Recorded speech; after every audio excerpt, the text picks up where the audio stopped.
माघ मास के शुक्ल पक्ष की एकादशी को जया एकादशी कहते हैं। पद्म पुराण के अनुसार मृत्यु के बाद जीव को अपने कर्मों के अनुसार उसकी अदृश्य शरीर में जाना होता है, जिसे भूत पिशाच की योनि कहा जाता है, और जया एकादशी को इसी योनि से मुक्ति दिलाने वाला कहा जाता है।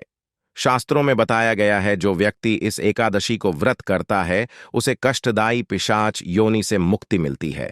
एक बार अर्जुन ने भगवान श्री कृष्ण से कहा, हे भगवान, आप कृपा करके मुझे माघ मास के शुक्ल पक्ष की एकादशी का महत्व विस्तार पूर्वक बताइए। माघ शुक्ल पक्ष की एकादशी में किस देवता की पूजा करनी चाहिए और इस एकादशी व्रत की कथा क्या है और इसको करने से क्या फल मिलता है। मैं अब जया एकादशी व्रत की कथा कहता हूँ। एक समय की बात है, नंदन वन में उत्सव का आयोजन हो रहा था। देवता, ऋषि, मुनि सभी उत्सव में मौजूद थे। उस समय गंधर्व गा रहे थे और गंधर्व कन्याएं नृत्य कर रही थीं। इन्हीं गंधर्वों में एक माल्यवान नाम का गंधर्व भी था, जो बहुत ही सुरीला गाता था। जितनी सुरीली उसकी आवाज थी, उतना ही वो रूपण भी था। गंधर्व कन्याओं में एक पुष्पवती नाम की नृत्यांगना भी थी। पुष्पवती नाम की गंधर्व कन्या ने माल्यवान नाम के गंधर्व को जब देखा तो देखते ही उस पर आसक्त हो गई और वो अपने हाव भाव से उसे रिझाने का प्रयास करने लगी।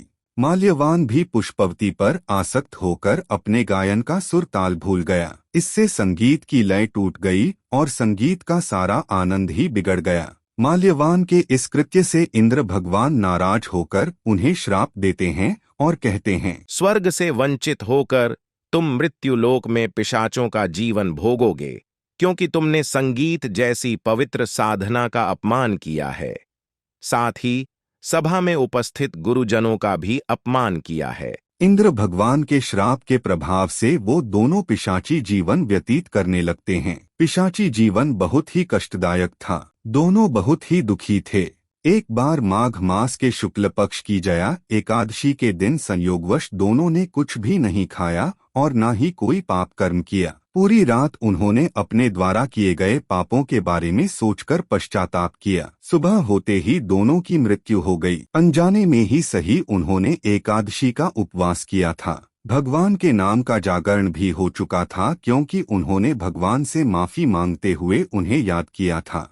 परिणामस्वरूप प्रभु की कृपा से इनकी पिशाच योनि से मुक्ति हो गई और पुनः ही उन्होंने अप्सरा और सुंदर गंधर्व का वेश धारण कर लिया। जब देवराज इंद्र ने उन्हें स्वर्ग में देखा तो वो आश्चर्यचकित रह गए। उन्होंने पूछा कि वे उनके श्राप से मुक्त कैसे हुए। तब उन्होंने बताया कि भगवान विष्णु की उन पर कृपा हुई है। हमने अनजाने में माघ शुक्ल की एकादशी यानी जया एकादशी का उपवास किया, जिसके प्रताप से भगवान विष्णु ने हमें पिशाच जीवन से मुक्त कर दिया। कुछ इस तरह से जया एकादशी का व्रत करने से भक्त को पूर्वजन्म में किए गए पाप कर्मों से भी मुक्ति मिल जाती है।